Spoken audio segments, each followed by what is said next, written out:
So if you've seen many of my videos at all, you will know that I often make a plan for something, and often I state it at the end of one video and say, well, you know, next time we'll do this, or next time we'll do that. And it's probably more often than not does not end up happening. So I don't very often do what I say I'm going to do, and that's because I have a bit of attention deficit. I'm not going to call it disorder, because my goodness, if it's a disorder, that would suggest that there aren't very many of us. But I think there are a lot of us. So, you know, I'm painting and then I see a balloon, and I completely forget what I was doing. Okay. So, my painting cut itself shaving.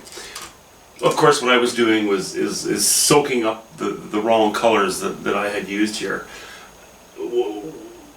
My idea here, like what I did was I had a bit of green here.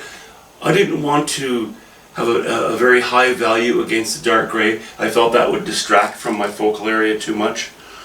So I kept things toned down. So I had a bit of a sort of a yellowish, warmish green here, and then when I went in here, I went with sort of a purpley brown, warm, very low value, because my original intention was to keep this more or less in the shade. Once I laid it in there, it was horrible.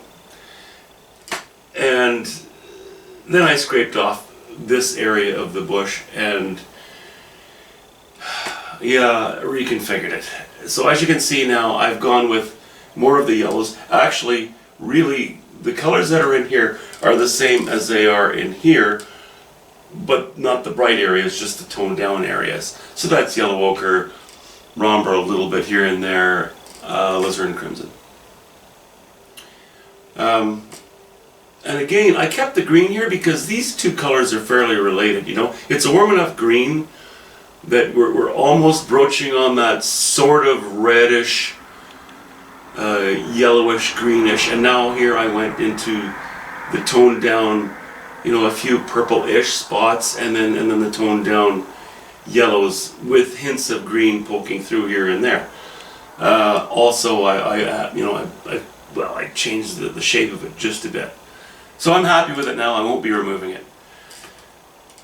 The water also, I've just gotten this a little more organized because I do want light coming, again, as I said, from behind, lighting this in direct sunlight, and maybe some direct sunlight even behind here. There's sort of indirect sunlight on this one. I didn't want to go as bright here as here because I don't want that intensity on the edge of the canvas. That's what I feared when I first made the mistake of painting it too dark. My solution to having, you know, this too intense and competing with this is that I will, at some point in the painting of the water, I'm going to connect these two with some very intense highlights. Sun splashing on the water in places. I'm not washing in the water, but I'm organizing it more as I go along. So this will be connected to this. It'll be like sunlight, you know, spilling onto these bushes and touching the water and splashing in little, you know, little reflective rivulets or wavelets across the water, and then being subdued as they get in behind these rocks. So speaking of these rocks, I had where the rocks meet the water at more of an angle like this earlier. Probably a difference of a half an inch from here to here. This was a half inch lower than it was here. I reduced that, and it might seem insignificant, but it's not. I reduced it to, now there's only a 1/4 inch difference between, this is a 1/4 inch lower than here. I wanted to flatten it out because it's such a horizontal painting that if I began to do this, although there is plausibility to it, this is about keeping it a horizontal painting. You know, a lot of horizontality here. There's some breaking of it at the top, but really the lines in the water are going to be quite horizontal. This may also be, I might even bring the rock down here. I don't know, I'm going to have to decide that later. You know, because it's the closest and it has the least foreshortening on it, I may bring it down at more of an angle. Maybe not. We'll see. I think I'm going to keep it fairly flat. I think that's about it. Sky, you know, as I said in a couple of videos ago, I'll touch base with you when the sky is done. You know, the sky is done enough that it wasn't a worry anymore. I'm comfortable with it. I know what I have to do with it. I have a plan, firm plan.